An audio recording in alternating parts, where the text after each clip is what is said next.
From the NBC4 studios in high definition, this is NBC4 Midday, where accuracy matters. I'm now going to throw it over to Bob, who is a special guest this afternoon. And Bob, we're celebrating a birthday, huh? Yes, we are. We're celebrating Woofie's birthday today. Woofie is the dog who comes with every time when Laura from Acme Canine comes to see us. Yes. And Woofie is your dog, right? Yes, he is. Woofie's a very fine fellow, and his birthday is coming up, and you're going to be celebrating it this Saturday. And when you celebrate Woofie's birthday, you have some very special things that go on, don't you? Yes, we do. We start off by having a fun walk around the block, and then we go into the facility backyard, and we have games like tic-tac-dog. Tic-tac-dog, how does that work? We make a grid on the grass, and then the owners will form teams, and one team will be sitting and one team will be standing, and they put their dogs onto the grid and decide who's going to win the diagonals or the squares. Wow, that sounds like a lot of fun. You have other dog-oriented games too, don't you? Yes, we do. We have what we call a food buffet, and it's the dog that can leave the food. We just start off with like putting a pickle down, and then we build up to having cheese and a hot dog, and the dog that can hold the sit without going for the food wins the prize. My dog would win absolutely nothing. Coco would go just for everything. Well, now, where does this take place, Laura? It takes place in Lewis Center.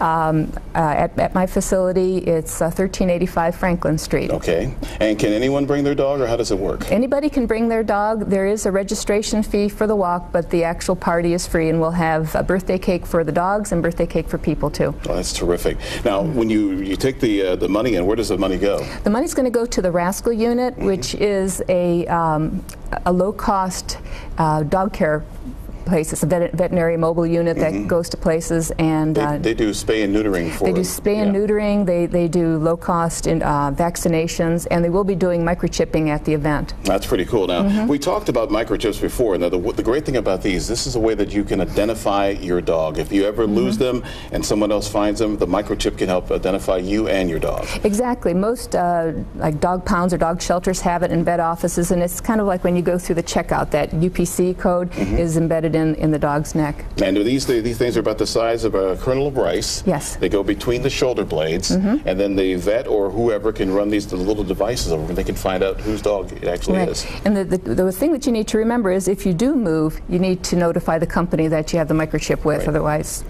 your dog may be lost. How many different companies are we talking about? There used to be one universal one, but now there's 2 or 3, and so it is important to pick one that that is kind of a little more broad throughout the United States. We'll have to talk about that sometime too. Laura, thank you so much for coming in from Acme Canine. You always come in with some great information, and we'll be ready for Woofie's birthday party coming up this Saturday in Lewis Center. Yeah. All right, it's going to be a great day. Okay. All right, back to you, Amy. Thanks, Bob.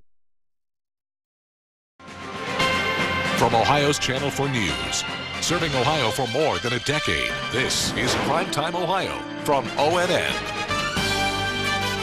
So what do you do when your furry little friend gets a little plump? 2 specialists put their heads together and came up with an answer, and your pet won't be the only one getting into shape. That's right. ONN's Denise Alex has more in this week's Pet Time.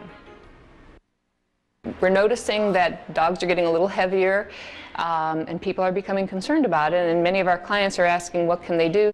And that question led to a partnership between a Central Ohio dog trainer and one of her customers, a customer who just happens to be a personal trainer of the human variety. So we decided to come up with a program that is fun, where you're going to exercise your dog, learn about nutrition, but in the same time you're going to get something out of it too. Laura Packus says that dogs love to interact with their masters and that a dog mentally and physically stimulated behaves better. Enter lifetime fitness trainer Stacy Gotti, who came up with a plan to turn that boring dog walk into a workout. We're going to have lots of fun ways to do it so that it's not just walking your dog for 2 miles. We want to make it fun because we want people to stick to it. And Gotti says the workout is geared toward the dog and the owner's fitness level. It gives both human and pet time to build toward the right fitness level. In our class, we're going to start low, at a very low rate, and basically work our way up. So, an unfit dog is the same as an unfit person. We wouldn't want to go too far, too fast. Both dog and human trainers say pet owners not only benefit from the workout, but develop better care for the animals and hopefully get the most out of a special bond.